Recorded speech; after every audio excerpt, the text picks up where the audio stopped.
spiked out. I could trip a referee. Tell by my attitude that I most definitely from.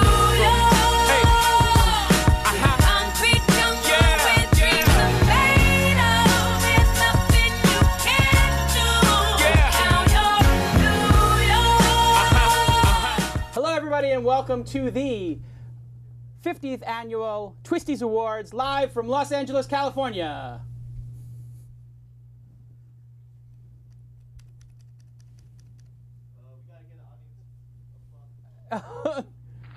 Oh, yes! Yeah. Wow, it's so great to see. Oh, amazing. We've got an amazing show for you tonight. It's great to see all of my friends in the audience, especially Russell Crowe. He's a big fan. Yeah. Big fan. Looking forward to seeing Russell at the after party. I was on the set, actually, just a side note, of the Robin Hood. Yes. Great stuff. Ridley Scott, obviously a good friend of mine. Welcome. Can you believe it? We made it to a year, and now we have the Twisty Awards. Thank you for dressing up Lon. Yes, of course. And everybody's a big fan of Lon. Put on my tux for this special occasion. Big fans of Lon in the audience. You can see all the fans that Lon has in the audience. I appreciate that, everyone. Thank you. And of course, Tyler is here with his insights and a suit. And get to sit at the big boys' table. Yes, and a camera. We actually can see what he looks like. Absolutely. Oh, yes. Oh.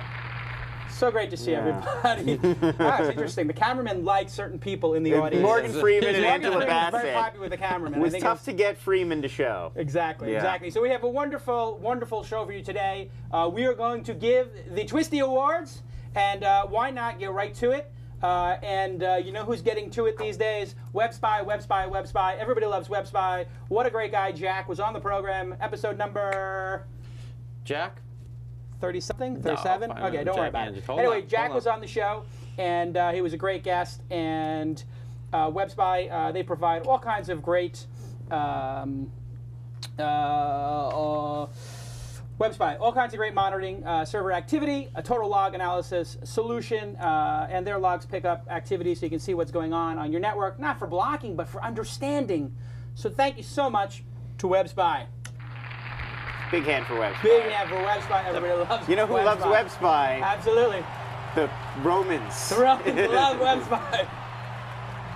Oh, that's fantastic. Ancient Romans loved Web Spy. All right, so we have some special awards here. I have the envelopes. The envelopes are sealed, and we have the accounting firm of Schlub, and Schnooky have taken care of these and held these in secrecy. Let's give the first award for Best Pitch. All right, so our nominees, we have some nominees for Best Pitch. Music Trainer. The idea sort of evolved over time. Yes, Music Trainer. Timeshare Juice, One Login, Ming.ly, and Maroon Door. And Maroon Door. And those are your nominees for Best Pitch. Okay, and so the winner, crowd is very excited. They're very excited. A lot of fans. Let me just open this envelope I have right here.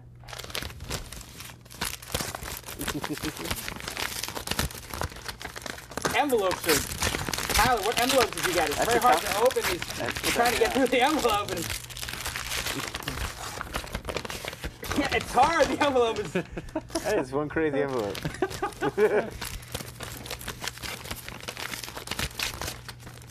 Oh, I got it. And the winner is Music Trainer. Congratulations, Music Trainer. You won Best Pitch. From Twist number 32. We're going to play the clip.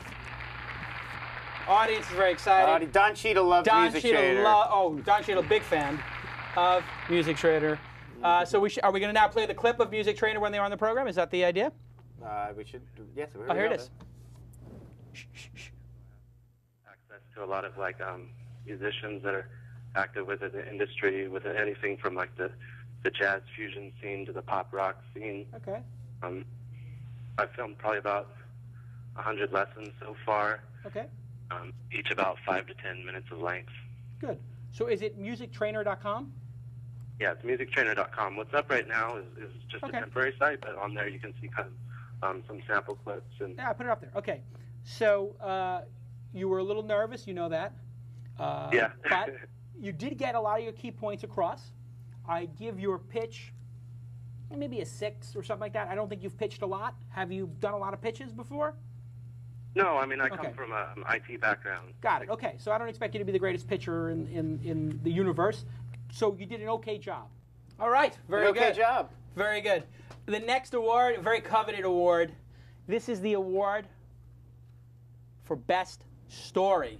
Yeah, the best anecdote. Best anecdote on the program, the best story. Tyler, why don't you read us who the nominees are? The nominees for Best Story are Jason's anecdote about stealing from his father's bar. Oh, that was an excellent one. The quarters. The quarters, oh boy.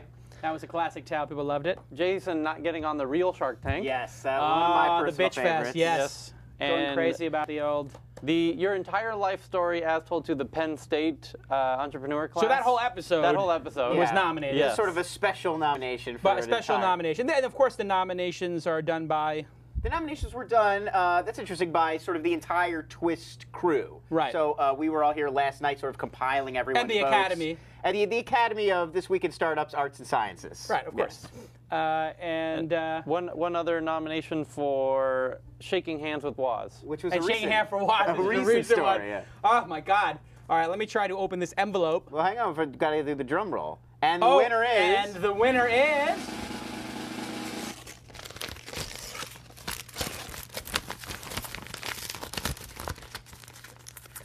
Oh, the best story of Jason's life at Penn State. Very good. $1 billion, and then he bought a basketball team.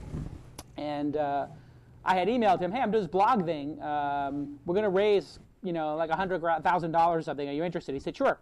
Boom. And he wrote a check. And he helped us build the business. Long story short, AOL buys the business.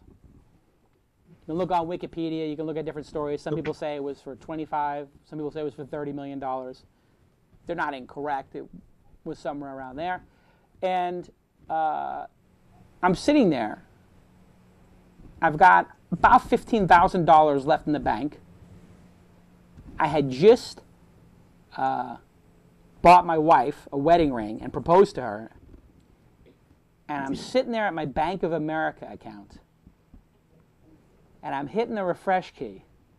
15,000, 15,000, 15,000.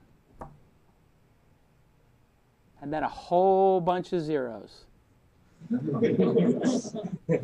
And I cried. I'm not going to lie to you. I cried. And my wife, she put her arm around me. What are you crying for? You just made tens of millions of dollars. What are you crying? And I said, I knew I could do it. And I fucked it up the first time. And I came back, and now I can take care of my whole family. And I never have to worry again. And all those people who doubted me, they could never doubt me again. Wow, what a powerful moment. Chills. Yes. Chills just thinking about it. Podcast wow. history. We actually had a hard time picking a clip from that whole episode because the whole episode was really like a narrative sort of story. Yeah. So it was tough to find like the moment that summarized it all. That was also, those are my stories, so it's the best Jason story.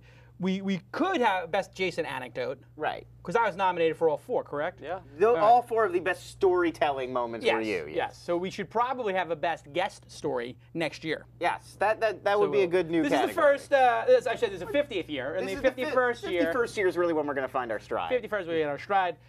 Let's go right on to the next one.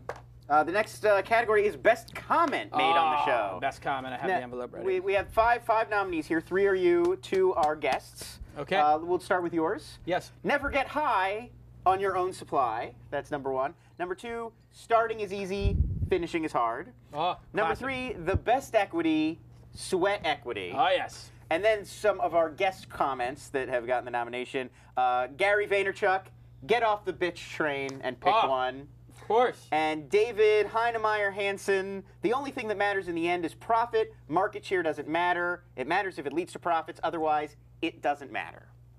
Wow.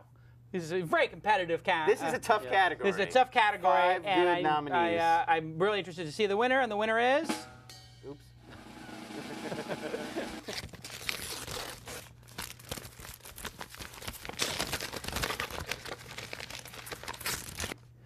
The winner is Gary Vaynerchuck, man of the bitch train. Everybody's favorite Gary Vaynerchuck. Can I say your last name, or you just want to go by your first? Let's just go by the first, and you can call me JT. JT? JT, that's it. JT, calling from the 704. Where are you from, and what is your question on Ask Jason and Gary V? 704 is Charlotte, North Carolina. Okay, respect. And got two questions for you. The first question, so I'm an entrepreneur at heart. It's in my DNA, just like Gary talks about in his book. And I've been suppressing it for several years through college and early professional life. And at this point, I want to come up with a killer concept and build a great company around it. And my question is, I've got two concepts that I've been struggling with. And I've been looking at both of them for about a year and a half, 2 years, and trying to iron out kinks and really research and see if they are great concepts to move forward with. And when I look at, in terms of business, in terms of the market, is it sustainable? Is it viable? Is it something that I could really move forward with both concepts? But I can say yes. If I put it down on paper, there are positives and negatives with each, but they're very much equal. So it's one of those questions of which do I move forward with, and how do I put this in the context so I can choose one or the other? Because I've got to have that focus moving forward. Okay. So you got two great ideas, Gary. Your advice is flip a coin, JT. I mean, are you equally 100% all in on both? Like Jason, when he gets pocket aces, bullets, he's putting it all in. Are you equally feeling that on both projects? I am, and I knew you were going to ask me that. I am passionate about both concepts. So, dude, honestly, and that's why I'm having such a hard time. You know what? Honestly, you got to get off the bitch train and just pick one. That's pretty much true. I was going to actually bring up the bitch train. No, let me. You know what I mean, JT? Seriously, though. Just pick one. You're going to be okay. You love them both. Yeah, I mean, this is. Oh, what a special moment! What a special moment! Everybody loved that one. A unanimous decision. Of course, every single vote for best comment wins. It was very. And Get Off the Bitch Train, of course, is the follow-up sequel to Gary's first book, Crushing It. It's not, but he probably should just say that. I think he should. There's a book there. I think the book. His second book is going to be Get Off the Bitch Train. It has to be. Has to be. Tyler, best question. Best question? Yes. The nominees are Jason asking Roloff what Roloff likes or dislikes about Jason. That classic one where the Roloff both are the guest. Yeah. No. Oh. What do you like and dislike about Jason? It was a little tough love. We also had, how do you defend yourself against a big competitor? Ooh, very good question. Very insightful. Very insightful. How help my PC repair business is failing. And that was our Twist blogger Scott Simcoe said he's never gotten a bigger response. Yeah, that was incredible. That question. Great question. And last but not least, should I shop around after I have a top-tier VC interested by Joel Spolsky? Oh, Joel Spolsky, excellent, very good. Well, let's take a look here, and the winner is. It's terrible, these envelopes we have very hard. Academy grade paper. Yeah, Academy grade paper. What language is that? Oh, it's upside down. Hold on a second. My PC repair business is failing. Yay! Yeah. One thing the Romans hated was failing PC repair businesses. That you get right to the. I opened my own PC repair company. Yes. Just one store, yeah. One store. And it was with my own money, so there's no debt or anything. But I guess it just wasn't enough money because it's been too slow, and it looks like we're going to close. I read one of your articles, what to do if your business is failing, and I was looking for more sage advice from you. Wow. Can I ask, how did you stumble upon that? Did you just do a Google search for failing business or something? Or did your friend send it to you? Yeah, one night I was actually just online, and I was thinking to myself, well, maybe I should type this in. Maybe somebody else has had a failing business, and apparently you have, and you wrote an article. So I wonder what we're ranked for failing. Okay, very good. Awesome. Another great winner. All right, it's getting very exciting. We only have... we have three main categories left, yeah. Of course. Yes. No, I was going to say, it's like the real Academy Awards. We're saving the bigger. Yeah, it builds up. It builds up. Some good stuff coming. The best Tyler insight, best rant, and then, of course, the coveted larger envelope for best guest. The best guest in Twist history. The best guest of the last year. This is like winning the best picture. This is like Dances with Wolves. We're going to pick a better best picture than Dances with Wolves. Oh, but they did pick it over Goodfellas. They did, yes. Our Academy would never do something like that. But it would be like, what was the film that won this year? What won this year? The guy, Hurt Locker. Hurt Locker. We like the Hurt Locker. Well, yeah, it's still a great film, but Hurt Locker was a great film. Great film. Okay, so Glad of course, he won over now Avatar. this is one that everybody's very excited about. Best Tyler Inside. And here we have a ton of nominees. This for is Best going to be Tyler incredible. Inside. This will be We incredible. have more nominees for Tyler Inside than any other. So, number 1, Google is now a content company. Number 2, it's like rocket surgery. It's like a deer farm. It's like a wheelchair at Disneyland. It's like Japanese jazz. These are really the best Tyler similes. Well, we'll go with it. It's like a homeless hottie in a hip-hop club. Oh, Russell Crowe loves that one. You knew It's he like did. shaking hands with the Woz. Ooh. And it's like betting against the Mayans. Betting against the Mayans. What will win? No, the Mayans or the Aztecs? It doesn't matter. It's Aztecs, Mayans. You don't bet against the Aztecs. Okay, here we go. Well, I have to open the envelope. The winner. Do you have a guess before we open? Let me see. Go. Give me. Google I being think content I company. know what it's going to be. I don't even need to hear them because I know all the insides. It's an early one, I think. Mm-hmm. And I think the early members of the Academy and the show will always understand what a wheelchair at Disneyland means. That's what I think. Because it's such a powerful metaphor if you get it. Yeah. But if you don't get it, It makes no sense. it at makes all. no sense. But once you do get what a wheelchair at Disneyland is, boy, does it make sense. Homeless hip-hop hottie, blah, blah, blah, in a club. Maybe some newer people might like that one. But I think old school-wise, you really have to go with that. But let me see. The winner of the Best Tyler Inside is, and of course, the interesting thing, if I can get this open, is that Tyler wins no matter what. Tyler's definitely the winner. Do you have a speech? I'm pretty sure Tyler's going to win. Do you have a speech prepared? No. All right, here we go. It's not like a wheelchair at Disneyland. I actually got it right. And I actually did not know that, but I knew that this would be it. Congratulations, Tyler.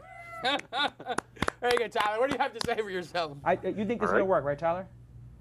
It's amazing the percentage of these kinds of opportunities that work out. You know what I mean? Yeah. It's like white guys in hip hop. It's like on a percentage basis, it works out really well. I have no idea what you just said. That was an incredible. Is that a good thing or a bad thing? No, it's a great thing. It's a great thing. Okay. It's like wheelchairs at Disneyland. It's like you're going right to the front of the line. Gotcha. All right. So that's an insight from Tyler. All right. You're like a wheelchair at Disneyland, whatever that means. Crowd is still going crazy. They love it. My God, it's a standing ovation for Tyler. Look at this, a standing ovation. Are you not entertained? Are you not entertained? Okay. Well done, Tyler. Would you like to give an acceptance speech? Go ahead. No. Nobody you'd like to thank? No. Okay. I'd like to thank my managers, Shits and Giggles. Shits and Giggles. Absolutely. Paul Shits and Steve Giggles. Okay, and wow, we're moving at a great pace. We're blazing through these. Blazing through these. The best rant. The Best rant up next. of the year. You want to read the nominees? Yes, Tyler? the nominees. Can you guys go back and forth with this one? I want to hear you do it like. Oh, as you if- want us to do it like we're a presenting. couples kind Okay. of like you were Barbara Streisand and Nick Nolte. So we are here to present the Academy Award, the Twisty, for Best Jason Rant. You know, a rant is really a magical thing that comes together when an artist is upset about something. And there are few people on who do rants as you see on this show. That's true. This show has become a place for rants that have spawned virality on the internet. This nomination is to recognize those rants. We are here tonight to honor the best in ranting. And the nominees for Best Jason Rant are... Memo to Apple fanboys. A very memorable one. Very memorable. The Gen Y speech. Oh, look at the audience reaction. Don Cheadle loves it. Facebook privacy issues. Oh, there you go, Facebook, yes. The Kiretsu Forum. Oh! Wow, look at that, the Kiretsu Forum. Are you not entertained? Are you not You gotta get entertained? off the bitch train and just pick one. All right. We have one more. One more. And one last nomination for Lower Marion School District privacy invasion. Oh, yes, yes. The That's a laptop sleeper. cameras. That's a sleeper. So now, am I supposed to guess which one won now? If you want to do Karnak, Let me see. I'm going to... this is a tough one. This is a tough one. very This- competitive See, now, category. you could very quickly say Koretsu Forum rant because of props. It's a rant with a prop. And so I think that there's 2 rants with props. Yes. So rant plus prop equals magic. And so when you pull the prop out, that's just, and I don't want to give away the secret sauce of a rant. Yeah. But I'm willing. The insiders know when the Gen Y rant happened and the trophy comes out, you got a winner on your hands. And when the Koretsu Forum happens and the gun comes out, I'm thinking those 2 are the lead candidates. Yes. So Also, the Koretsu Forum, important to remember, it spanned like 3 episodes. It was not a single rant. it was not. There were many rants. It was an ongoing series It was an interview. of rants. Yeah. And also, if you think about the result of them, the result of the Gen Y thing is what? Spurred a lot of blog posts. A lot of blog posts, a lot of debate, discussion, yeah. TechCrunch posts. The Apple fanboy went very viral on YouTube, actually. And the Apple fanboy rant went Dig front incredibly page. viral. Yeah. So there's a huge uptick. However, the Koretsu. Koretsu Forum resulted in the Open Angel Forum being created. And the threat of a lawsuit. And the threat of a lawsuit. Yeah. So I would say, if you think about the fallout from a rant, and that is another way to judge a good rant, is the size of the crater that it leaves. Right. I think the Koretsu Forum rant is the rant to end all rants for the year, but let's see the winner of the best rant of the year.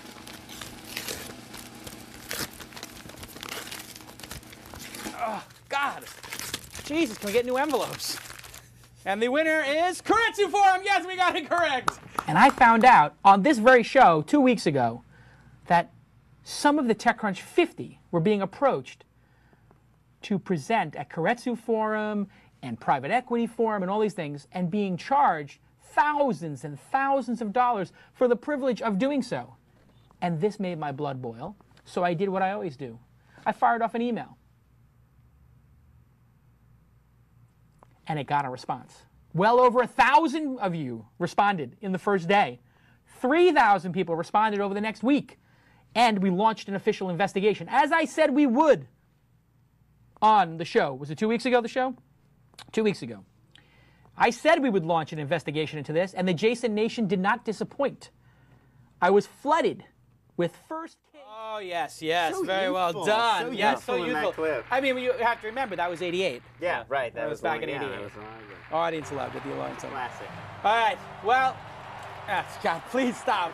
It's too much. You guys are too kind. Stop. Everybody sit down. Please, sit down. You're big with the Centurions. Just sit down. It's enough. Cut it, guys. All right, good. All right. Okay. No, I'm telling you, please sit down, everybody, please. We need a theme music button on there. Are you not entertained? All right. Come on, go. The best guest. Is this not why you are here? This is huge. To win best guest, There's a lot of lobbying going on in my email inbox for Yes. this. really. Oh, yeah. Private flights. For your consideration, yes. ads Golf going trip, up, billboards Hawaii. all over town. It is a lot of ads in the trades. in the trades. Wired magazine, of course. TechCrunch, the banner ads. Yeah. You're seeing the ads everywhere. There's a lot of lobbying this year. I think it's becoming too political, best guess. I do. It's becoming in some ways more about who you know Yeah. than what you did on the show. But be that as it may, we still have to give the award. Right. Let me hear, and I know everybody's very excited about it. And what a spectacular lineup we have. Tremendous. Gentlemen, let me hear, and you go do the back and forth. A good guest encompasses a lot of different qualities. Tyler? And no show better represents the quality of guests in podcasting today than This Week in Startups. We'd now like to take a moment to pay homage to and recognize some of these wonderful guests. The nominees for Best Guest on 2009-2010 This Week in Startups are Brad Feld, Oh, yes, Brad Feld. Wonderful guest. Venture capital. Gary Vaynerchuck. Oh, look at that. The audience is like it. Don Cheadle, big fan. huge Gary Vee fan. Absolutely. Mark Suster. Oh, Mark Sister, very well. Mark Sister did so well that Mark Sister is actually now doing This Week in Venture Capital. He's very a host good. in his own right. Host in his own right, carrying his own show, yes. Ryan Block and Peter Rojas. Ah, the GDGT guys. Wow, what a stories they had. Fantastic. David Sachs. David Sachs, of course. He did very well. Huge. David Sachs from Yammer, TechCrunch 50 winner. Dr. Mark Goulston. Absolutely. There's your sleeper. Michael Robertson. Oh, Michael Robertson, very successful. I mean, this list is incredible. It's quite a pretty lineup of amazing dignitaries. list. Yes, and one more. And rounding out the list, Brandon Kessler. Brandon Kessler, of course, of Challenge Post. Very honest, insightful, great anecdotes. Good guess. Predictions. Predictions on this one. Thoughts? Let's see. Yes. Gary Vaynerchuck is an easy, obvious answer. Dr. Mark Goulston, yes, that was very insightful, and that was not a typical guest. I'm surprised Annie Duke didn't make the list. She was big, and David didn't make the list. It was tough. We really no Matt Coffin, was a lot no of Chris debate. Tolles. A lot of debate behind the scenes on these nominees settling on this list.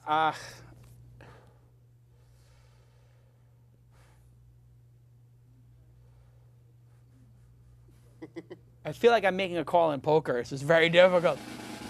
All right, I'm not going to guess. It's too much. It's too much. I don't want to pick a favorite. Let me say the winner for Best Guest of the Year. It goes to Gary Vaynerchuck. Congratulations, You know what? Gary. Honestly, you got to get off the bitch train and just pick one. Everybody loves Gary Vaynerchuck. And holy cow, that's amazing. Wow, well, this has been amazing. Gary V. All these awards. Taking the big prize. What an event. He's won two. He won two. First ever Two double twisties, twisty a winner. double award winner. He can hold the two twisties up like this. Yeah. As if he is Best Director and Best Picture. And wow, look at this. Holy cow, they're bringing in a cake. If you drop it, that would be bad. I understand. Look at this. Holy cow, the studio's on fire. What a beautiful looking cake. It says, congratulations to Jason and crew from Power VPS and DNA Mail. Wow, Power VPS and DNA Mail. Woo. Look at this, my God. And that's actually a 50. These are balloons. Power VPS and DNA Mail. They've been to us from the beginning. They've been with us from the beginning. And God, I can't thank them enough. It cost a lot of money to do the show. Tyler is writer, has many things in the trailer. Somebody's got to separate out the green M&Ms for him. Somebody's got to get the mixed nuts from Annie Duke's mymixednuts.com. Very difficult to keep Tyler happy. And of course, Lon destroys the catering every week. Every week, Every week. We can't keep that table full. Can't keep that table full. But let's take a look at this. My gosh, Beautiful cake. Yeah, looking I cake. wanna make sure they can see I know, that on camera. yeah, wow. Can we get a little, woo! I guess we don't have a close-up camera here, but wow, does that look good. Oh, boy. Holy cow. Look at that cake. Beautiful 50th. 50th of pound twist, and then you have the up arrow on the birthday cake. It's very meta. Yeah. All right, let's take a look at the close-up cam. Wow. There it is, beautiful. Yeah. Now, where's the knife and the plates? We got to cut this, and it's got actually got the 50 on the thing. Very nice. Oh, a gift. Very good. Oh! Watch the cake. Please read card. Okay, let's take a look. Oh, thank you, Power VPS. The Power VPS envelopes are hard to open as well. All right, here we go. This is a long, okay, happy 50th episode. Jason, congratulations to you and your team at This Week in Startups. From everybody here at Power VPS and DNA Mail, we really enjoy and appreciate what you're doing with This Week in Startups. We're thrilled to be one of the first sponsors of the show. I think This Week in Startups provides really valuable information, insights, inspiration to entrepreneurs and aspiring entrepreneurs in a fun format. I look forward to your show every week. Keep up the great work. Of course, Tom, the founder and CEO of Power VPS, George from Econo Communications, which owns Power VPS as well, President and CEO, and George, the Vice President and GM of DNA Mail. Wow, you guys have done a great job. Thank you so much. 50 episodes down, and we could not have done it without you. And am I supposed to open the present as well? Okay, let's see what's going on here. I'm opening the present. And wow, look at this. A beautiful 50th anniversary shirt. Wow, 50th anniversary for This Week in Startups. Power VPS, DNA Mail. Your logos and sponsors right there. I am going to wear that to Mahalo Fit Club. I'm going to wear it when I run. Awesome. Thank you so much. And I think we have some extra ones of these for the fans, right? We do? Yeah. So everybody who thanks Power VPS and DNA Mail and Ustream and WebSpy, you can thank Bing because they've sponsored. You can thank Audible as well, all these sponsors. The first, how many of these can we give away? 20? 20 sounds good? We have 20? 20. Okay, Yes, we need so 20. the 20 people who tweet thank you to DNA Mail and at PowerVPS and at WebSpy and whatever other sponsors you want to thank, at Ustream, etc. We will send you one of these. So go ahead and tweet, and we will get we won't take the first 20, but we'll take 20 of the next 50 or 100 or whatever. How many of you do it? Wow, that's fantastic. Great T-shirt. Balloons, courtesy of Kevin Pollak. Oh, and Kevin Pollak sent the beautiful balloons. And you know what Kevin always has to say. Get out of my face. There you go. Get out of my face, Kevin Pollak. Thank you so much, Kevin. Wow. Quite an impressive I am going bouquet. to take those balloons and I am going to fly over Santa Monica Pier later. All right, and so... We do have some more, I think, some more special, special awards to give. Okay, special awards? I guess I'm first. Okay, You're here we go. first, yeah. Well, how come we don't have plates in the knives for the cake? We should be cutting this up. He's only said it a couple times. I mean, you know. Okay. Just fine. Anyway, this award is Best Sound Effects, and this one goes to myself and Jason Crute. You may remember this fine sample here of awesome sound effects in your show, if they roll it. Hello, everybody. I guess I'm on. Wow. Thanks for tuning in to another This Week in Startups. This is episode number, Tyler? 20. And we're jumping the gun here. We're going to go to a caller. I can hear the phone ringing right now. Wow. We've got a lot going on today. Guys, as you can see, Alex Miller, who is the producer of the show, I guess he's a producer, he is out today. So we have J-Mac and Crute manning the TriCaster, which basically means they're going to play every possible video clip while I'm speaking. No big deal. Very well done. That actually Absolutely. cut something off, though. That cut something off. You said something at the end of that clip, and then you said it again as you were leaving the studio, and it stuck with me. It's just the web. Nobody's watching, and that is it actually has helped me relax in all the web productions we do here, and it's just made everything better. So absolutely, it is just the web. Don't worry if you make a mistake. Just worry if you don't work hard, or you should absolutely be worried if you're a part of Generation Y that likes to. Aww. I mean, I gotta deal with that at home. Sure. Yeah. But congratulations on Thank you 50 so much. shows Thank you and so much. to 50 more. Thank and you then for all the 50 hard more work, after and congratulations on winning Best Sound Effects in Best destroying. sound effects editing, yes. Best Sound Effects editing and destroying the show. All right, and here we have Corey. Corey, you have a favorite moment? I do have a favorite moment. It's actually a good segue. And an award? And, Is it an award? It's the actual award we're giving? I can find you an award later on. Oh, but this is your favorite. Is Is your favorite moment? It's my favorite moment. Yeah, we're picking some of the staff's favorite moments. Oh, okay, staff favorite moments. I Yeah. got it. Okay, so it's not necessarily an award, but And it's a good segue into the sound clip you played. It was actually your Gen Y rant that has become quite notorious around everywhere. oh, okay. So your favorite clip is the Gen Y rant. Let's see it. Never lost in their lives, and they were told participation is okay. Let me tell you something very clearly. If you're part of the millennial generation, Generation Y, participation means ungats. Nothing, nada. You get nothing in life for participating. It means zero, squadouche, nothing. The fact that you show up for work every day means nothing. If you kick ass at work, if you succeed, if you work harder than the people around you, and you make yourself more valuable, then you've won. And you're better than them. And that yes. Oh, what a great clip. It's a very motivational one. Keeps Yes. me going. Congrats Absolutely. on 50 episodes. Thank 50 you. More. Thank you, Corey. Well done. Good selection.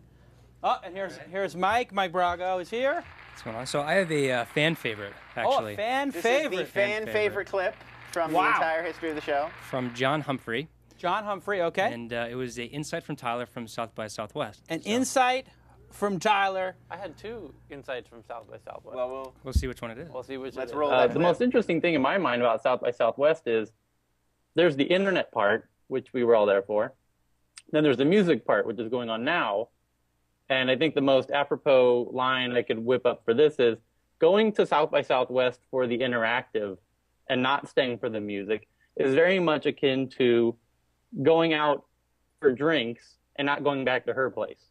Because the music is such a much better part of, as an event. Wow, that's a incredible insight, Tyler. There you go. Wow, wonderful. Another wonderful insight from Tyler. Yeah, well done, Mike Braga. wonderful insight. Excellent. Thank you, sir. Yep. Good job. So I actually do. I have the final favorite clip. All right, mine. hold on a second. I want to get a cut of this cake get here. a while you're... little taste of cake. Oh, I love these cakes that have the icing on it, like the really thick icing. This got like the really thick, crazy icing. This is that's a sturdy. How's your broken foot, by the way? My broken foot is healing. You know, it's not painful anymore. Oh, so okay. it's really just. Is that because you're on copious amounts of drugs? No, I'm totally drug free for the last week or so. And it just, it hurts if I really hit it into something and when I first wake up in the morning. But it doesn't hurt all day, which is great. I can sort of focus and get my work done or whatever. It's only that I have to hop on one foot. I can't put any weight on it at all. So you don't even realize how much you sort of little things you want to do during the day that you just with can't. your foot. That you just, oh, I'm going to get up and get a glass of water. Oh, now it's a 10-minute adventure. And you broke your foot how? I was talking on my cell phone, and I wasn't looking where I was walking, and I literally just slipped right off of a curb. So most I broke my foot and my ankle at the same time, which the orthopedist said takes a little effort. The orthopedist said he'd literally never seen that before. Tyler, we'll have a little cake here. All right, so while we're eating our cake, tell us. My favorite clip was from Twist 16. It's going back a ways. Okay. And it is your sort of a story you told about embarrassing or showing an employee of how to use the telephone to call information. Ah, a classic. This is a classic. He said, I don't know who to contact. I said, oh, you don't know anybody at AOL, huh? Because no. Do you have somebody I can call? I said, oh, I think I do. Speakerphone. He had that loud Audix thing. Bop, bop, bop, bop, bop, bop, bop on 10. 4, 1, 1. He goes, I can do it. I said, don't talk. I know somebody. The whole, hello, 411. The whole office now turns around. I said, excuse me, do you know somebody? Do you have the phone number of America Online in Dulles, Virginia? She's like, absolutely, sir. Would you like the corporate headquarters or would you like the customer support number? I said, corporate headquarters.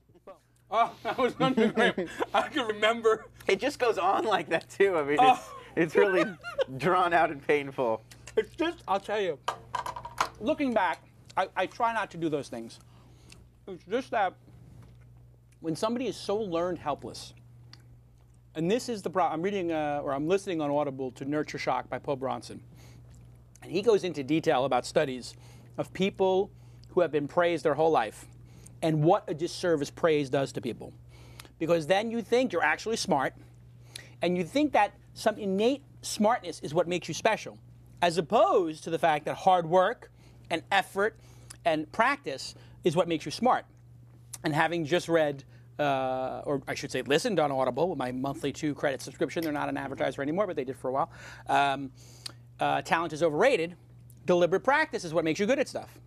And so when I hear somebody who is so learned helpless, I just feel like I have to make an impression upon them to understand and to get through the fog and malaise that their parents have put them in. To be so learned helpless, look it up on Wikipedia or American Psychological Association. Like elephant stakes, where they keep the elephant tied to the stake at a young age where it can't get away, so its whole life it thinks I can't get It's like an out. elephant with the stick?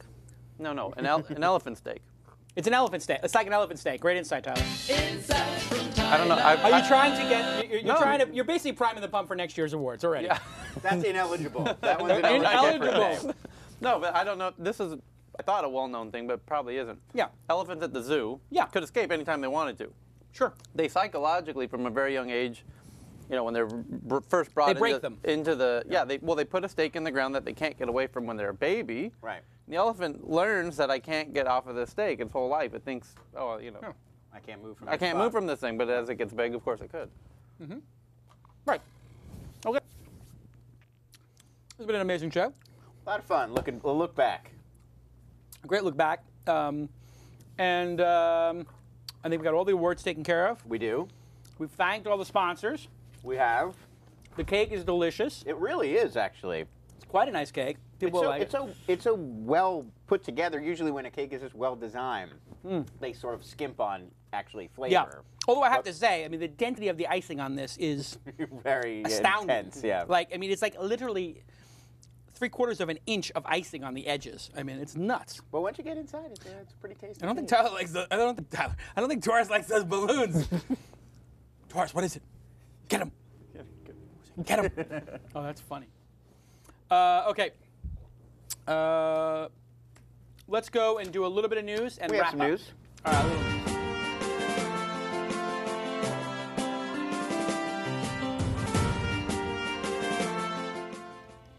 So lots to cover. I'll try to do it in just a few little stories here. Probably the biggest story this week: HP buying Palm. Palm finally found a buyer in the form of Hewlett-Packard Hardware, Software, and Peripherals Corporation. The deal comes out at around $1.2 billion, roughly $5.70 per Palm share. It'll close on July 31st. And they say current Palm CEO John Rubinstein will remain with the company, though nobody knows exactly in what capacity yet. The deal is probably going to redefine HP's mobile OS strategy, and it looks like it's going to shift the company away from reliance on Microsoft systems. They've already canceled the supposedly forthcoming HP Slate, which was going to be a Windows 7 tablet. TechCrunch is now saying that that is DOA after this deal is going through. Any other theories about what we can expect out of this deal, and is this as bad for Microsoft as it sounds? For HP. Well, and Microsoft, because HP was working with Microsoft on their OS. Oh, now they're going to switch over to the Palm system. Palm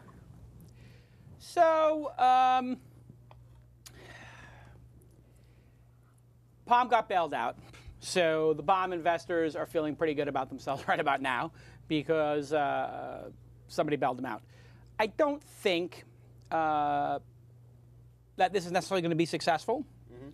I think Android, Windows 7, and the iPhone operating system are juggernauts and have a lot of weight behind them.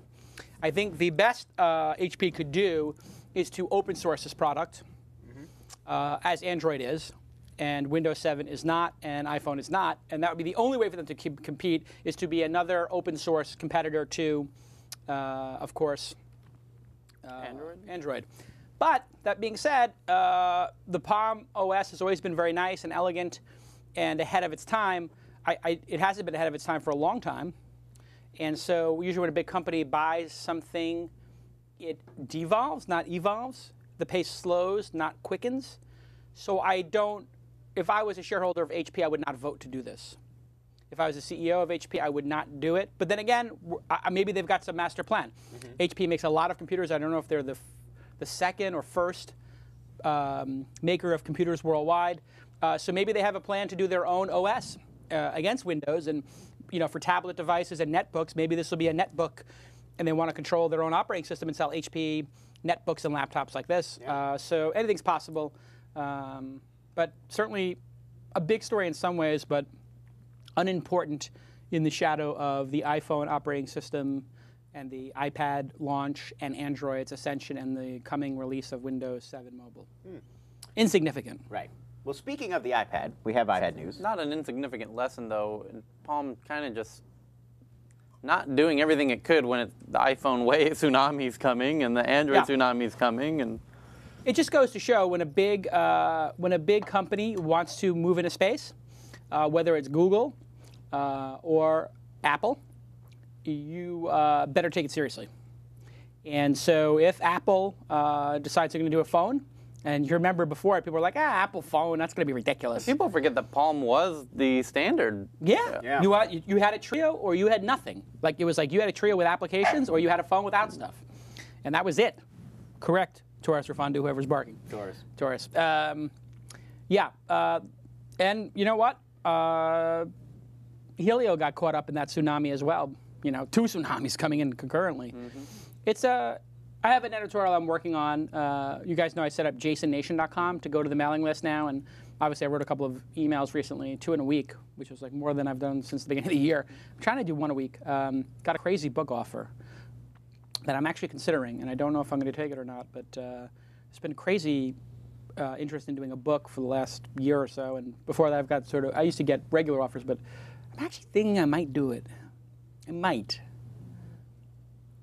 I don't know if I have a book in me enough to say. I don't agree with that. Or maybe another way to say it is, I don't know if I've got a great book in me. I may have a good book in me. But I want to make sure it's a great book, and that one that 50 years from now when you pick it up, people go, oh, wow, this is like Dale Carnegie's How to Win Funds and Influence People. Like, if I do a book, I want it to be that, what is the word? Timeless. Right. Sort of iconic. Iconic, timeless, Influential. helpful. I mean, I really want something that people will buy and say, God, this helped me a lot. And I don't know that I have enough to make that book right now. I don't know that I don't. Only one way to find out. I guess there is. But anyway, Jason Nation is up and running. And since I put that up, it's now up to over 22,000 emails. It added 1,000 emails after that Apple iPhone Gizmodo rant. Yeah. Anyway, what were we talking about? Well, I have a lot more stories. We can keep talking about the iPhone. Did you have an insight, Tyler? Or anything to Just the palm, no. Okay. On the, speaking of, we'll move on with that. The iPhone story keeps going. The identity of the man who found and then sold to Gizmodo a prototype iPhone has been revealed. It's 21-year-old Redwood City resident Brian Hogan. Hogan now says he regrets not doing more to find the rightful owner of the phone. In a statement from his lawyer, he said he regrets his mistake in not doing more to return the phone, even though he did obtain some compensation from Gizmodo. Brian thought that was so they could review the phone. So, in your opinion, who's most at fault here? Is it the guy who lost the phone, Gray Powell? Is it Hogan who found it and then resold it for profit? Is it Nick Denton and Gizmodo blogger Jason Chen who paid for the phone and then wrote about it? Or is it Apple themselves who promptly sick the authorities on everybody involved and are threatening legal action?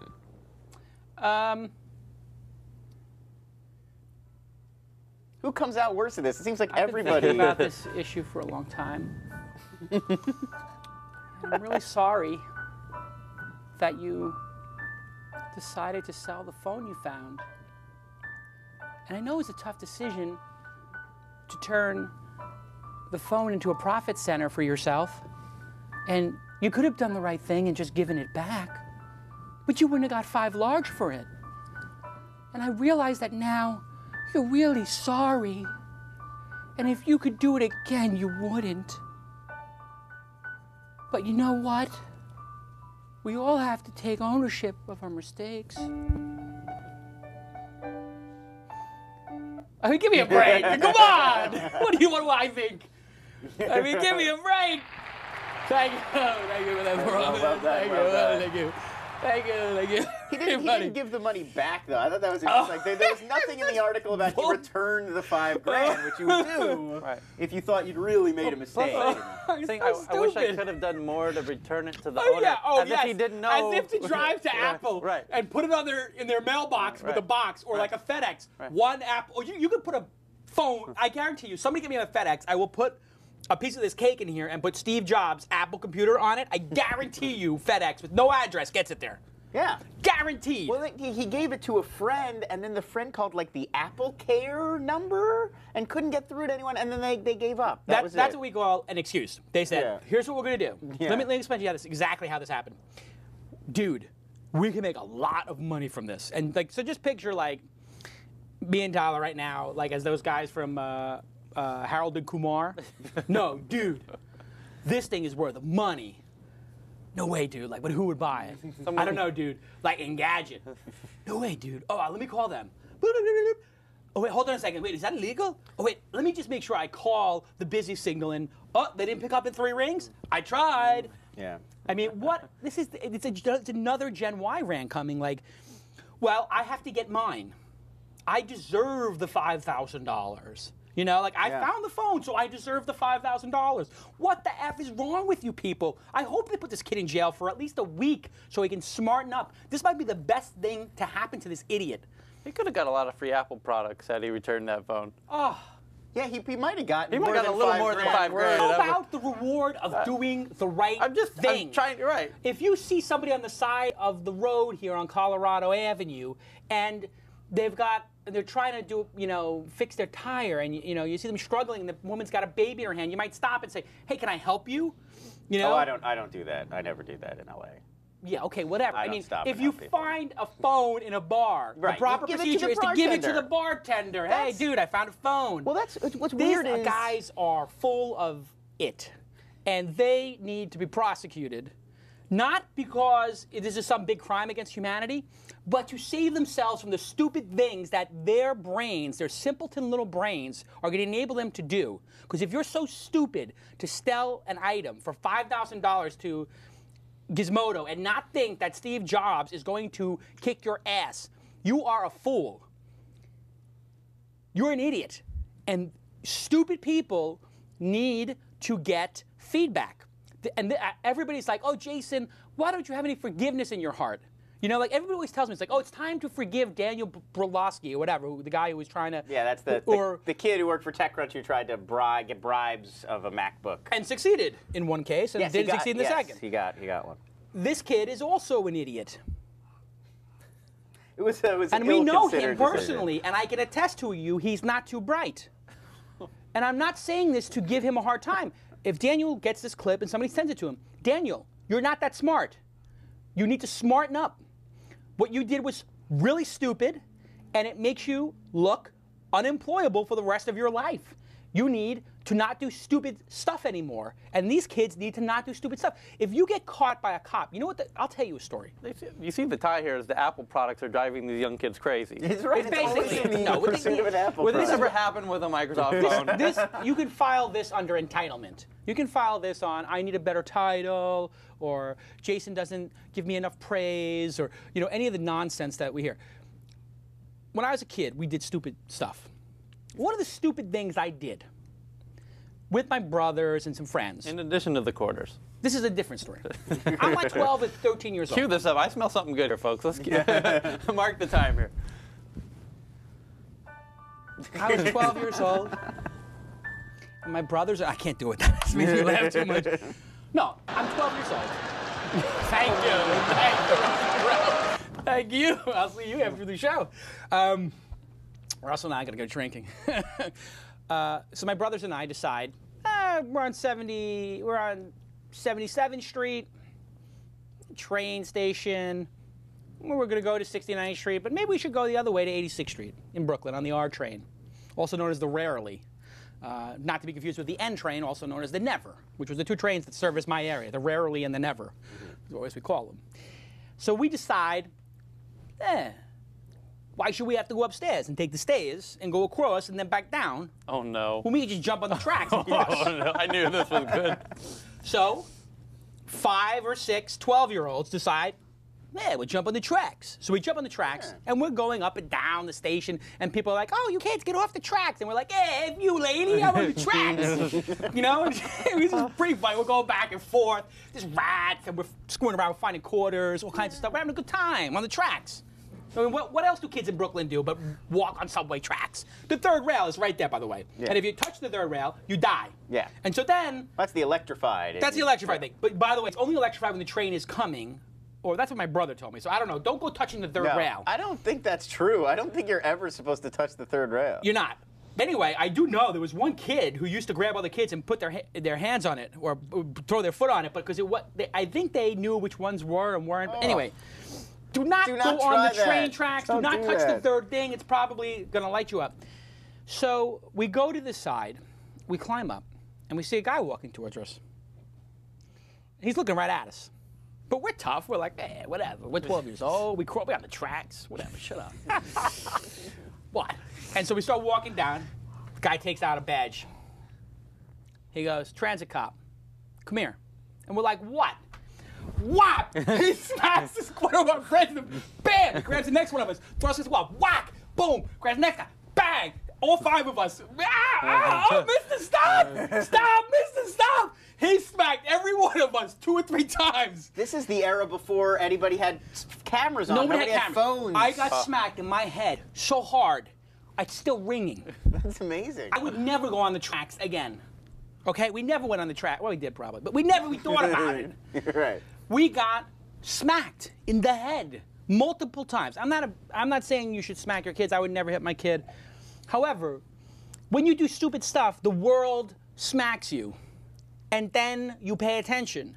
These 2 numbnuts, and they were from good schools, were they not?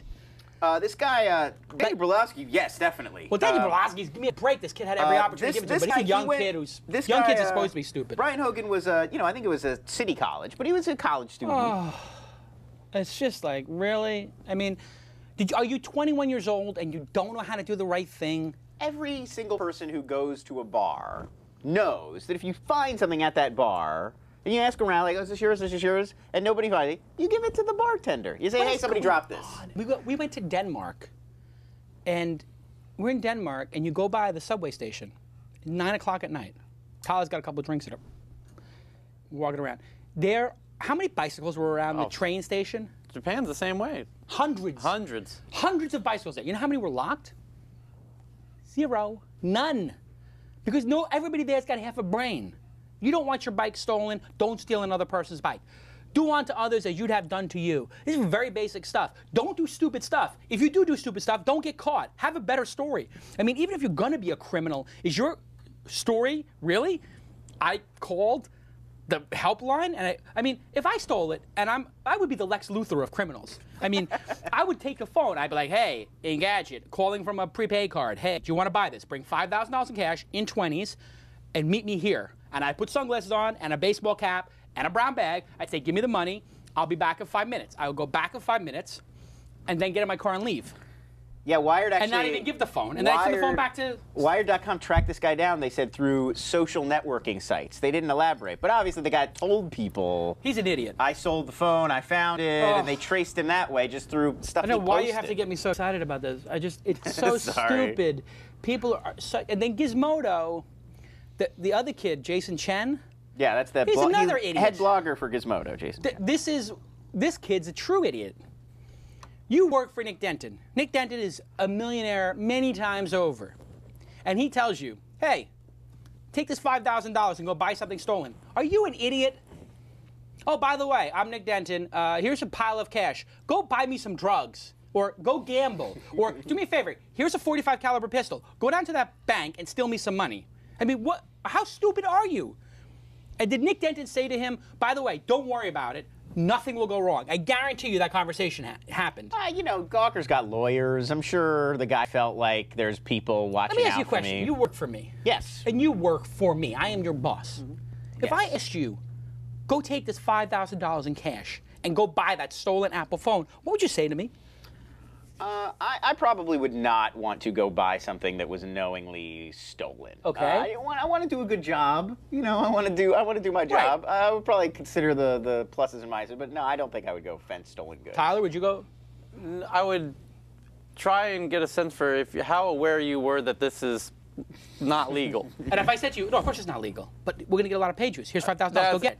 So who takes the hit due to the fact that this is an illegal activity? Right, you would have Who's this conversation with me. You'd say, like, for Jason, this illegal activity? And the only reason you would even have this conversation is because you think I'm a sane person and you have some respect and appreciation for who I am. But you would, at some point, say, Jason, have you lost your mind?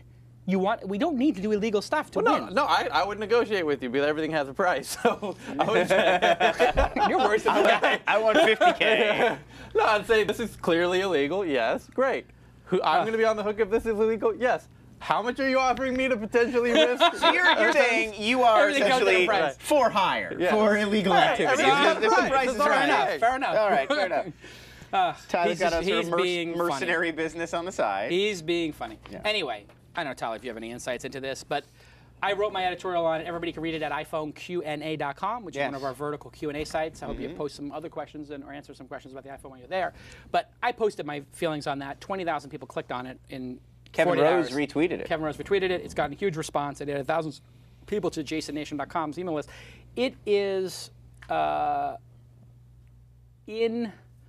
it's inappropriate to use, I think, the Journalist Shield laws to say, like, oh, if we, that we are protected because of the fact that we're journalists. While I do agree bloggers are journalists and should have the same protection, I do agree that the cops should not be kicking somebody's door in. It seems ridiculously unnecessary, Gestapo-esque, if I could be so bold.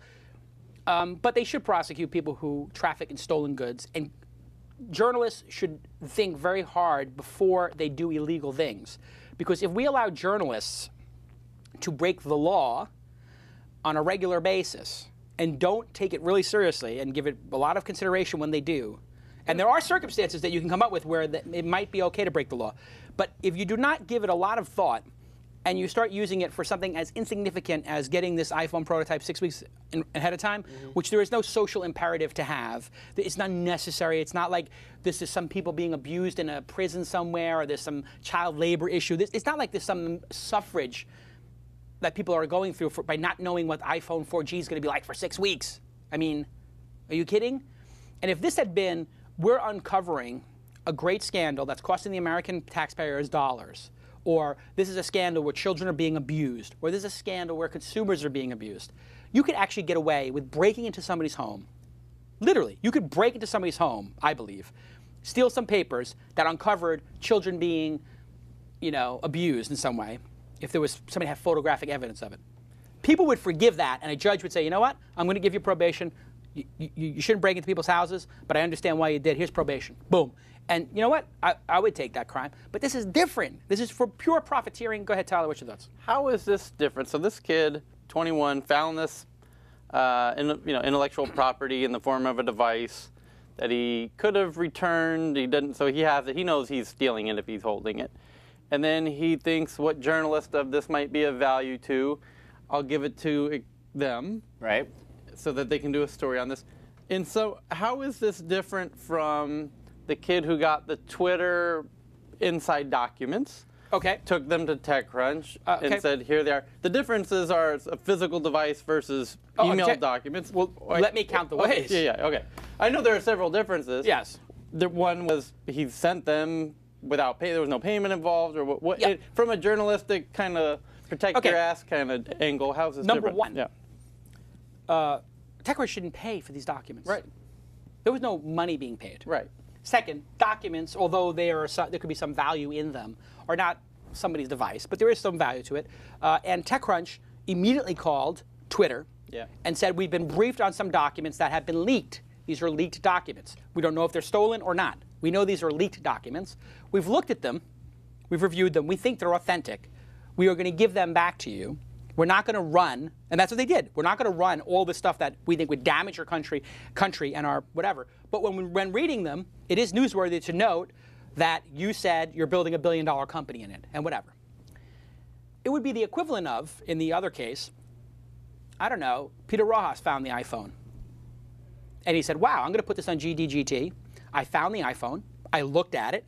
I didn't know what it was. I didn't know if it's an iPhone knockoff or not. I found out it actually was an iPhone, and I returned it to Apple. But I am writing a post, and here's some pictures of the phone I found. Or he could do the post and say, I found a phone. Do you think this is really the iPhone? There's nothing wrong with that, as long as you gave it back and you made an effort. But that's not what happened here. What happened here is somebody knowingly took a phone that did not belong to them, not returned it to their owner, and they knew who the owner was, and then somebody else who knew who the owner was paid $5,000 for it, knowing it was stolen at that point. It becomes stolen when you know who. I believe it becomes a stolen item when you know whose it is and you haven't returned it. And I believe you're buying a stolen item when you are overpaying for it that much. You wouldn't overpay for a knockoff from Akihabara. So this is where I think the disingenuous comes. I would like to hear this man's response. Well, what I thought it comes down to, and it didn't seem like this was being talked about a lot, was they didn't, usually when I think of you're buying a stolen good, it's to keep. It's like if I go to Santee Alley in downtown LA and I buy a Rolex and it's like $100, I know that's stolen. Like, I know that's not, and I want to keep it. I want a Rolex. This strikes me as more journalistic than that. They bought the phone not with the intention of keeping it and using it as a phone, but to write about it, to take pictures of it, and then they did give it back. So it's bad for Apple, but you could say, well, then they shouldn't have let this guy go around town with it and potentially lose it. I also think Apple brings a little bit of this on themselves. I don't want to blame the victim necessarily, but Apple brings a little bit of this on themselves. Yes, with the cloak and crazy dagger hype and I mean, when you information wants to get out. Right. So when you take a prototype and you seal it under lock and key and change the passwords every hour, and you tell everybody we've got this top secret thing, but you can't see it, then you're creating a market for that information. I mean, that maybe didn't even exist until you had hyped it. It's gadget paparazzi syndrome so it's of some sort of like they're making the hype, and then when everybody goes crazy and breaks the law a little bit to get around it, to get at the hyped item, then they freak out, oh, how dare you violate our privacy, and this is going to cost us billions of dollars. So I don't know, I really don't, I feel like this guy, Brian Hogan, he clearly broke the law. Okay. But I don't necessarily feel like Gizmodo should be held accountable. Like, they gave the phone back. They just got it, took pictures of it, wrote about it, and then moved it along.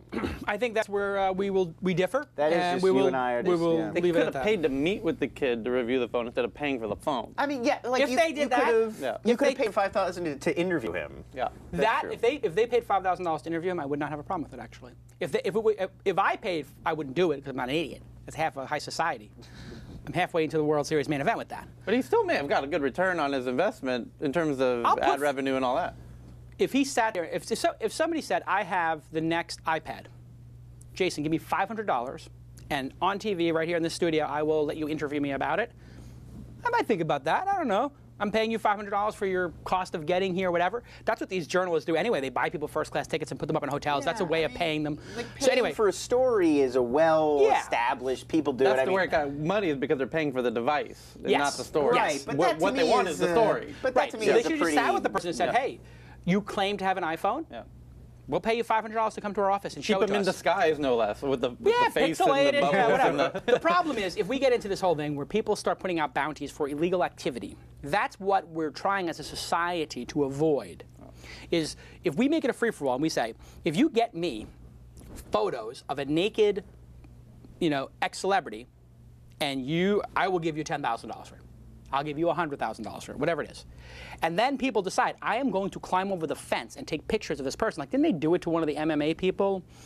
Yeah. The MMA guy or something like that. We were on the plane with, yeah. Or we were on a plane with him. So he was working out naked with his girlfriend. That was the guy we took the flight to. Chuck Liddell. Chuck Liddell, right. So they took a video of him working out naked. Yes. Which is quite ballsy thing to do, no pun intended. Yeah, I mean, just on a, That guy's hey, where's the rim shot on this thing? It's somewhere. Very good, Tyler. If you were to, I think that person hopped over the fence and then, I think it's illegal to film into somebody's home. It seems like it should be. It's illegal. Somebody in the chat room can look that up, but I'm 99% certain that's where it's illegal to go do that. In the case of Chuck Liddell, it's certainly insane. It's stupid. In the case of... He's a large I mean, guy. actually, interestingly, my story of almost killing the ADT guy didn't make it into the top stories, but maybe it's going to be in for next year. I didn't make it in time for the Academy for consideration. The cutoff. It may not be in the next. We tried to spread it around. We tried to get some old, some new. Yeah. So anyway, I don't want to beat this dead horse. I don't want anybody to misinterpret what I'm saying. I am a journalist myself. This is a journalistic enterprise right here. I'm an entertainer as well. I'm a blogger. I'm a writer in my email newsletter. I've been a journalist my whole life. I've been a writer my whole life, adult life. I believe in as much protection as possible for journalists, and I believe as much reasonable punishment for stupid people to become less stupid. These are not incongruous. These are not in conflict. If Daniel does something stupid, he should get some sort of wake-up call. If these kids do something stupid, they should get some sort of wake-up call. And if a publisher does something that is criminal in nature, we should, as a society, a judge, a jury, should figure out if we want to forgive them or not based upon the merit of their story. That's where the gray comes in. And that's where you have a little bit of flexibility. And somebody said the Pentagon Papers as an example. Yes. The New York Times didn't pay for those, correct? I don't believe Daniel Ellsberg got money for those now. No. He was a whistleblower. Somebody else stole them. Daniel Ellsberg, yeah. He stole them. Yes. And he got... Well, they were classified and he released them. Right. And so he got some sort of criminal... Yes. Well, that's very illegal. Yeah. To declassify, or to take it upon yourself to declassify classified information. And he earned a spot at the top of Nixon's enemies list, which is not where you want to be. Next story. The next story, this one I thought was really interesting. I wanted to bring this up. Not really a startup story, but still interested me. Principal Anthony Orsini of Benjamin Franklin Middle School in Ridgewood, New Jersey, has sent an email to parents asking them to get all of the school's students off of all social networks. Awesome. He believes the sites are mainly used by kids to do psychological harm to one another, particularly as concerns cyberbullying, and says negative interactions that used to be one-on-one between individual students are now shared with the entire school population. To quote his mass email, please do the following. Sit down with your child, and they are just children, and tell them that they are not allowed to be a member of any social networking site today. Let them know that you will at some point every week be checking their text messages online. You have the ability to do this through your cell phone provider. So it's not mandatory, but he goes on to say there's no reason any middle school student should be a member of any social networking site. So do you agree? I mean, would you let your child use a Facebook or Twitter in middle school? He's link baiting this. It used to be so much easier to answer these questions, before I actually had a kid. Yeah. I don't think that extremely young children should be on the internet without supervision, period. Mm-hmm. That's obvious. The internet is filled with porn, hate, murder. insane stuff that I would not want any child to see, that as an adult I've seen and I'm still scarred from. There are things I have seen on the internet, and I'm not going to, there's like 5 keywords I could say right now that I'm not going to say, but people know what they are. Go ahead and say them in the chat room, the things that you can say and see reaction videos to, and I wish I did not see them. Yes, there are definitely things I wish I could unsee. And you know children are showing these things to each other. So in some way, I think like these kids are going to wind up seeing all this stuff anyway, all the incredible, disgusting stuff that we can't stomach. You can be sure 8, 9, 10, 11, 12-year-olds are being shown that by the 10, 11, 12, 13, 14, 15-year-olds. I haven't seen a lot of that stuff on Facebook. That's like no, but still. Okay. AIM and this is my point. Overall, overarching, kids should not have computers in their rooms. They should have a computer in the family room. It should be facing out so everybody can see what the person is doing. And there's no reason for them to be unsupervised on the internet. Then the complementary thing to that is you should trust your kids and have a trusted relationship with them so you can talk to them and they understand, like, you should not be on social networks. There's dangerous people on them. Here's why you should not be on them. And when you do go online, I will set it up with you and we'll add your friends and we'll show you how to set the privacy settings. This is why I think Zuckerberg is so much of a D-bag, and I have an editorial I'm writing that I am going to be persona non grata to Facebook and their investors forever. But I really think the guy's got no ethics, no morals, and I think the way he sets the default, I think you can judge a person's character by how they would set the default for their service. If an entrepreneur, if a startup decides they're going to set the default to screw their users, you know something about that entrepreneur. It's a tell. I would never set Mahalo's privacy settings to do what he's doing. I would never switch the privacy defaults like he's doing or send somebody through those things. I think the guy's got no ethics. And I think he just is so caught up in going to $1 billion. So the point is, I would never let my kids on Facebook because I think the privacy settings are so screwed up that they're going to just, you get somebody obsessed with your kid. I mean, it is dangerous. And so I'm very worried about it.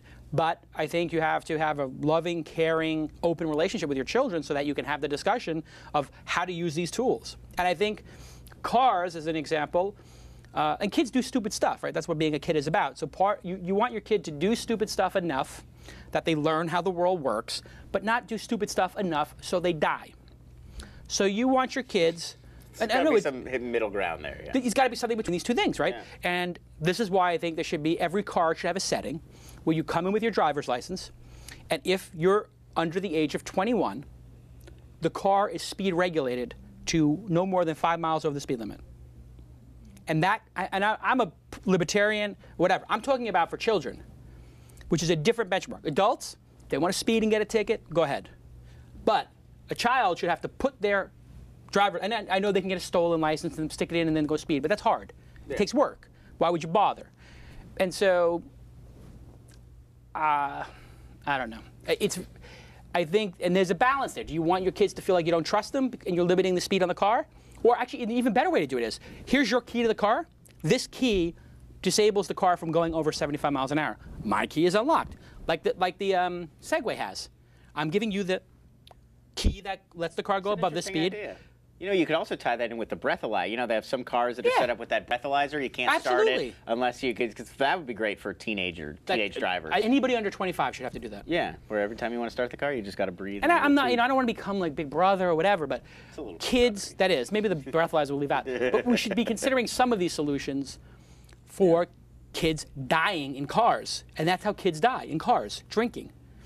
And so if kids are getting bullied on Facebook and stuff like this, maybe it's time that there be a service that's only for kids, and maybe kids can just be on that service. I think maybe that's the solution. Well, Facebook, it originally was just for college students where that wasn't as big a deal. And maybe kids, anyway, they'll go use some other stuff. So yeah. High five will be where exactly. And look at in Korea, we've talked about many times here, they're making you put your social security number in because the abuse problems were so great. We're doing that. I mean, we do have a problem here where psychologically, you go into the TechCrunch comments and you see any story about me, it's just brutality for, 100 comments from the same 5 people who I've fired or crushed as competitors or who have mental instabilities or any of those combination of those things. I don't know, Tyler, what do you think? With your kids, how are you going to handle it? That isn't the interesting question to me. I mean, I think everyone would kind of answer that the same way. The interesting part is, are we going to, it really comes down to that issue. Are we going to value more the anonymous nature of being able to do anonymous comments, or are we going to value more knowing who we're talking to online? Like Korea kind of made that decision. You're either all in or all out. There's no half middle pregnant ground. there. Yeah. So which gives a better result, I guess? Do people feel like, oh, I lost my freedom, I can't do an anonymous comment? The truth is, there's always a way for somebody who wants to get an anonymous thing out there. It's just not convenient. Yeah. So if you make people jump through hurdles for that, what that means is they're just going to set up sites in foreign countries or whatever. The internet's not controllable. Mm-hmm. So that means it's sort of like Wikipedia. The people who have the biggest axe to grind, who are the most mentally unstable, who are the biggest haters, who are the most deranged, those are the ones who, basically get around it, and then everybody else has to suffer for the deranged people. I think there's a strong argument being made that it's going to shift towards a more regulated, everyone has their identity there, because God, YouTube would be so much better if it weren't for those ridiculous comments all day long. Yeah, you can turn them off. I think most site owners agree with that. Like I think all the sites should have a version where you can say free for all. Actually, Nick Denton got this right on Gawker, where they promote the comments up and they leave everything else in the sort of trash bin. And if you want to, you can click to open it.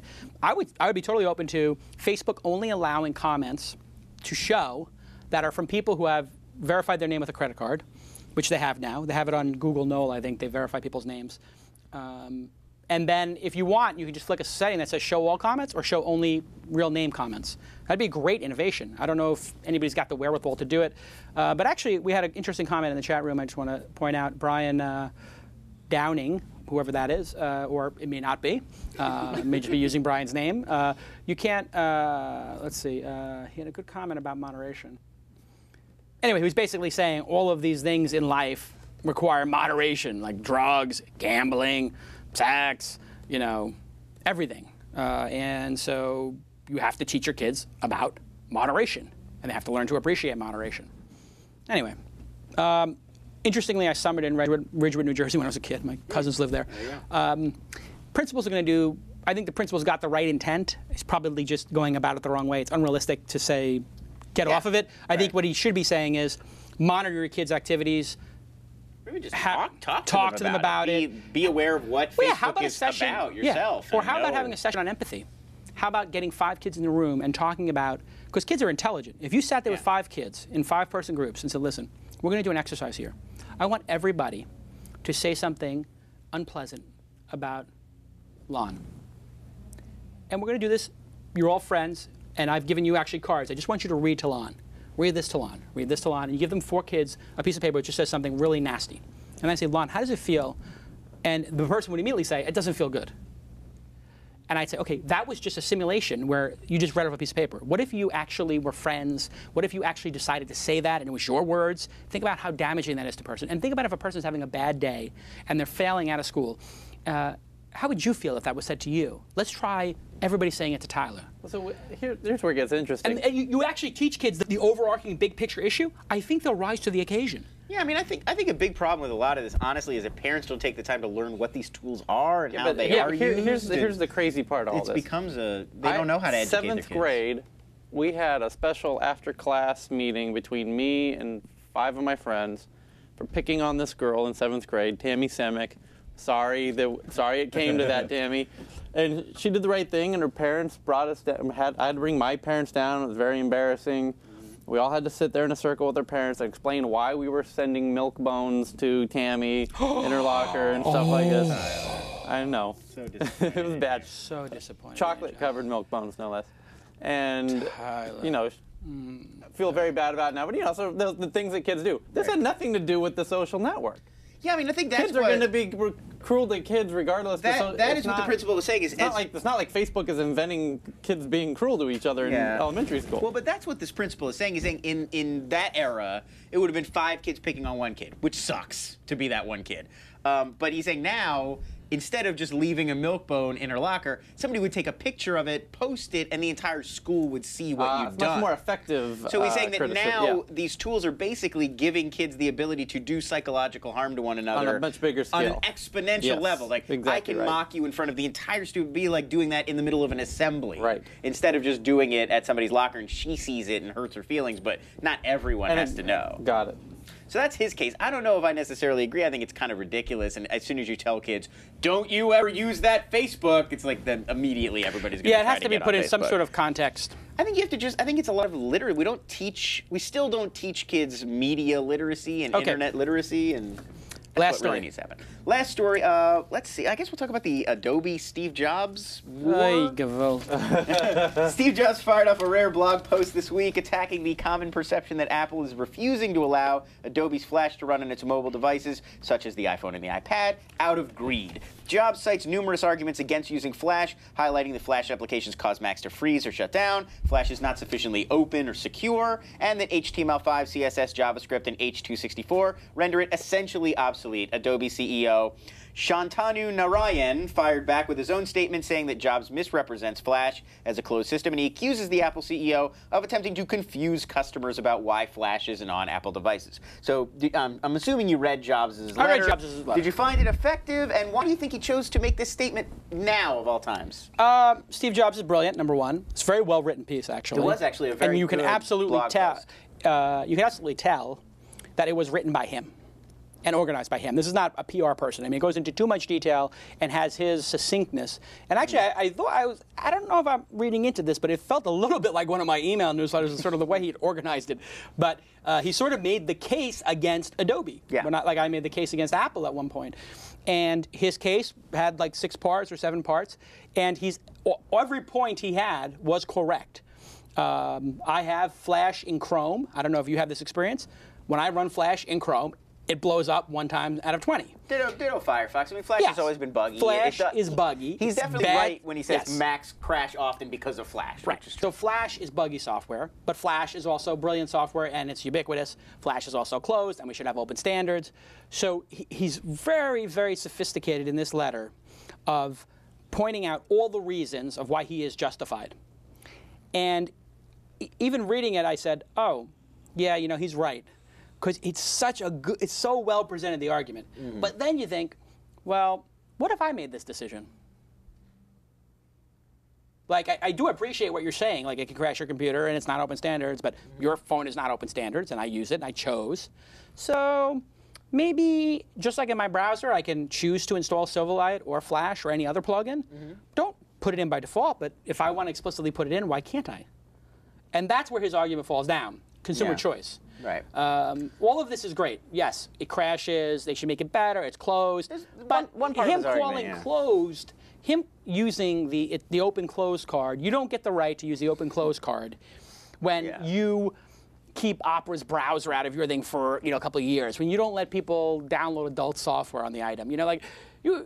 Come on. Yeah, no, that's I think totally the biggest point. disingenuous. He's the king of closed systems. I mean, Apple is just one big closed system. And closing more by the day. Yeah, I mean, every product, the news tightens with Steve Jobs. He is tightening, tightening, tightening. He's going from iPhone to iPad. Next will be a laptop running the Mac OS, the iPhone OS instead of Mac OS. He'll have a choice. Should I run Mac OS on this? Or he's going to say, oh, it's a netbook. We're using the new processor. The battery life's better. Use this. You get all the applications. Boom.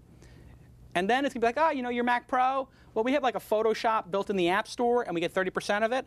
So imagine that. Like, you buy your Mac Pro, and you have a choice between using this OS or the new one, and you buy your Photoshop through the Apple Store, and he gets 30%. So he's actually using the closed system to basically skim 30% off of the entire Internet, which is, by the way, what Zuckerberg is doing on the Internet. Yeah. He's doing it on applications. Zuckerberg's doing it with the gold coins now. Right.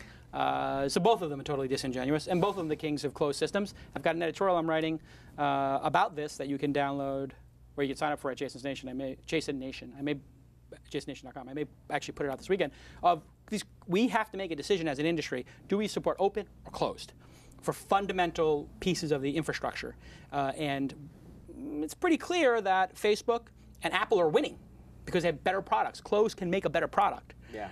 But closed means you lose, choice, and it's a crossroads for the Internet. but well played. It was very effective. The one part of his argument I thought was a little flimsy. He's sort of very dismissive when he discussed games. He's like, yeah, you don't get Flash games. We got a ton of free games. Don't worry about it. And it's like, oh, come on. That's 10 years of amazing, brilliant games being designed for Flash. Yeah. With the wave of his imperial hand, like, you don't need those. That's like, that is crazy. I mean, of course, why want would to you play tune Flash in to games. these other television stations when the British Broadcasting Company has so many options for you? I mean, it's like it's sort of like that. Well, there are a lot of great games in the store, and I've bought plenty. But of course, I'm going to want more choice in the whole web of free games, and not just want to buy yours from your store. This is the big problem. That was really everything falls down when you start thinking about choice. Tyler, any insights on this? I'm waiting for Ubuntu to make something good. For God's sake, with some open hardware, with some Ubuntu, let's get there. Let's do Android. it. It's going to be the Android operating system. Chrome and Android are on a collision course. They're going to become one product at some point, and you will be able to, when you load your browser, it will be like, oh, would you like to just run in this browser? And it'll be like, okay, I'll just run in that browser. Anyway, this has been a fantastic episode. Thank you to everybody for being involved. Thank you to the staff for a wonderful year. Thank you to Tyler, all the great insights over the year and putting on a tie. Very nice. Lon, thank you for putting on a T-shirt. Very nice. Looks good. Usually topless here at the show. Yes. Thankfully, not today. Really well done to the technical details here, everybody. Thank you to Power VPS and DNA Mail for the wonderful cake. Thank you. Thank you, staff. Thank you. And thank you to Power VPS and DNA Mail for the wonderful shirt and the cakes. Thank you, WebSpy, for all the support over the years. Thanks to the other sponsors who maybe aren't sponsoring right now, but did have a big part in the first year, like people like Bang & Audible and Ustream. What a great show. And I have a little bit of an announcement to make. I am going to be retiring and giving up the CEO spot at Mahalo, the show, everything. I'm never going to work again. Wise guys. No, I'm not retiring from anything. I love what I'm doing. I'm crushing it. And are you not entertained? Are you not entertained? Is this not why you're here? Are you not entertained?